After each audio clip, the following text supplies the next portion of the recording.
tout le monde. On commence à peine une minute en retard, alors tout va bien. Bienvenue à Vire et bienvenue Mme Poirier et bienvenue Mme Gervais. Alors, comme vous le savez, le mouvement laïque québécois milite pour la défense de la liberté de conscience, la liberté d'expression, la liberté de la séparation de l'État et de toutes les religions et le respect des droits civils. Pour ce faire, la MLQ réclame la laïcisation complète de l'État. Un des principaux objectifs découlant de la mission fondamentale du MLQ, tel que définie en 2016, est le parachèvement de la déconfessionnalisation du système scolaire québécois. À l'heure actuelle, cette question nous conduit à réclamer l'abolition du cours d'éthique et de culture religieuse (ECR), ainsi que celle du Comité aux affaires religieuses du ministère de l'Éducation. Ces objectifs appellent à faire la lumière sur des brèches importantes qui sont apparues dans le tissu laïque québécois depuis ces dernières années. Entre autres, accroître la laïcité au travers du colloque seront abordés différents enjeux. Les subventions étatiques aux écoles privées, dont les écoles conventionnelles, les écoles clandestines et le retrait des écoles publiques pour recevoir de l'enseignement religieux, l'implantation du cours éthique et culture religieuse depuis 2008 dans les écoles primaires et secondaires, le développement du communautarisme confessionnel par le biais d'accommodements axés sur des identités confessionnelles et communautaires, l'absence de volonté politique depuis 15 ans en vue de légiférer sur la laïcité de l'État, le clientélisme électoral développé par les différents partis politiques quand il s'agit de laïcité.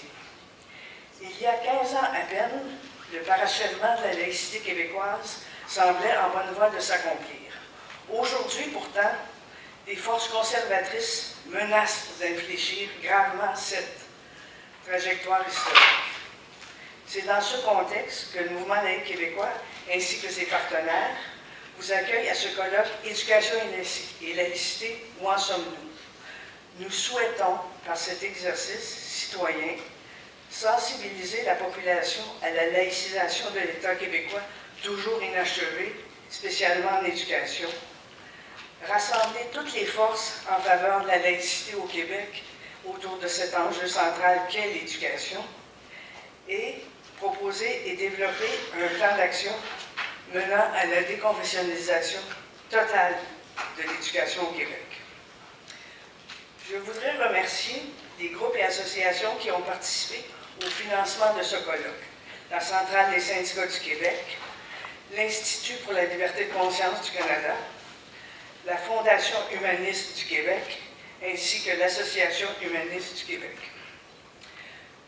Ce soir, nous donnons la parole aux représentants des partis politiques qui ont accepté notre invitation à venir présenter les positions de leur parti sur les différents enjeux soulevés par les thèmes de notre colloque. Bienvenue à Mme Carole Poirier du Parti québécois, députée de Hochelaga-Maisonneuve et porte-parole en matière d'éducation. Et à M.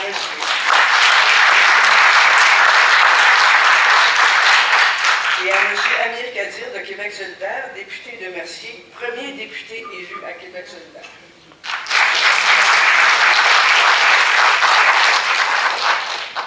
Comme vous pouvez le constater, il y a seulement 2 partis politiques présents. Nous déplorons l'absence des représentants de la Coalition Avenir Québec, qui nous avaient pourtant assuré la présence d'un député, soit M. Jean-François Roberge ou M. Benoît Charette, à notre débat, mais qui ont dû se désister le 16 mai dernier à cause de la tenue de leur congrès préélectoral en fin de semaine. Du côté du Parti libéral, nous avons invité le ministre Proulx le 6 mars dernier, qui nous a répondu le 7 mai qu'il n'était pas disponible. Et ce, après avoir talonné pendant plus de 2 mois. Nous avons alors fait appel à la ministre Hélène David de l'Enseignement supérieur. Et nous avons appris hier qu'elle n'était pas disponible non plus.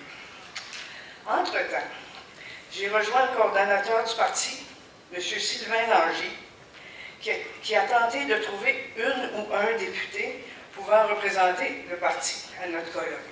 Peine perdue. Personne n'est disponible. Ils sont tous en vacances, je suppose. On peut se demander légitimement si ce parti veut éviter un débat sur des sujets qui les défavorisent. La laïcité, le cours éthique et culture religieuse, les accommodements religieux et le port des signes ostentatoires et les écoles privées confessionnelles. Pensons à la ministre Vallée et au projet de loi 59 et 62, proposés et adoptés par le gouvernement et qui n'ont rien réglé sur ces questions. Alors, voilà la situation. Mais passons au débat avec Mme Lisa Marie-Gervais, qui a accepté d'animer le panel ce soir, et avec Mme Carole Poirier et M. Amir Kadir. À vous la parole.